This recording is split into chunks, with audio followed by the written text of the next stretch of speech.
오늘 함께 묵상할 말씀은 신명기 6장 1절에서 15절까지의 말씀입니다.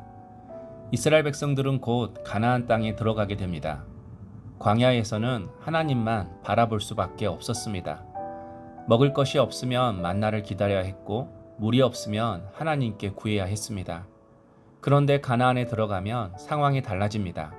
집도 생기고 먹을 것도 풍성해지고 정착해서 살아가게 됩니다. 모세는 바로 그때가 더 위험할 수 있다고 말합니다. 어려울 때보다 잘 될 때 하나님을 잊어버릴 수 있기 때문입니다. 그래서 가나안에 들어가기 전에 무엇보다 하나님을 사랑하고 말씀을 붙들라고 모세가 모압 평지에서 다시 한번 거듭 가르치고 있습니다. 3절 4절 이스라엘아 들으라. 우리 하나님 여호와는 오직 유일한 여호와이시니 너는 마음을 다하고 뜻을 다하고 힘을 다하여 내 하나님 여호와를 사랑하라. 신명기의 중요한 단어가 바로 들으라, 히브리어로 쉐마입니다. 하나님은 먼저 들으라고 하십니다. 참된 신앙은 하나님께서 내게 무엇을 말씀하시는지를 먼저 듣는 것에서부터 시작합니다. 그런데 들으라고 하시면서 가장 먼저 하신 말씀이 하나님을 사랑하라는 겁니다. 가나안에는 섬길 신도 많고 누릴 것도 많지만 하나님은 그 모든 것보다 먼저 하나님을 사랑하라고 하십니다. 그런데 그냥 사랑하라고 하지 않습니다. 마음을 다하고 뜻을 다하고 힘을 다하여 사랑하라고 하십니다. 하나님을 내 삶의 한 부분으로 두지 말라는 것입니다. 예배 드릴 때에만, 교회 올 때에만 하나님을 찾는 것이 아니라 내 삶의 모든 자리에서 내 생각과 선택과 물질과 시간과 그리고 내가 가진 모든 것 속에서 하나님을 사랑하라는 것입니다. 하나님의 가치관, 하나님의 뜻을 제일 우선에 두고 살아가라는 겁니다. 7절에서 9절 내 자녀에게 부지런히 가르치며 집에 앉아 있을 때이든지 길을 갈 때이든지 누워 있을 때이든지 일어날 때이든지 이 말씀을 강론할 것이며 너는 또 그것을 내 손목에 매어 기호를 삼으며 내 미간에 붙여 표로 삼고 또 내 집 물선주와 바깥문에 기록할지니라.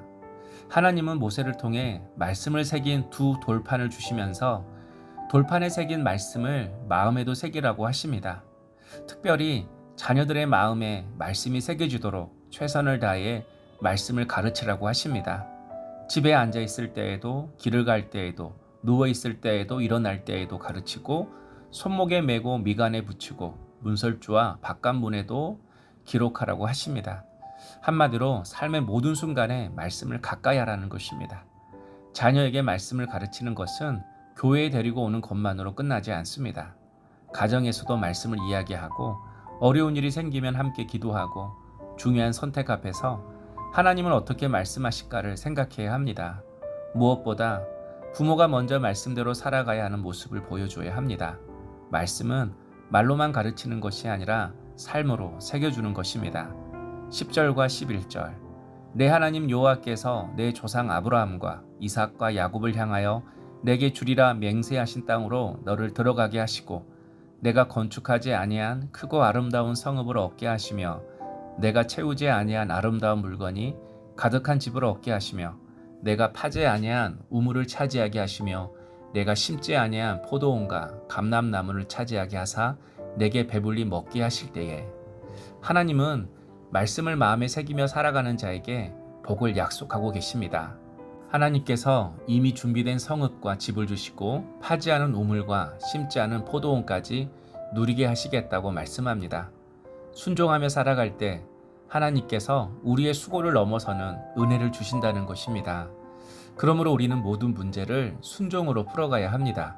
어떤 상황에도 하나님께서 내게 요구하시는 순종의 말씀이 있습니다.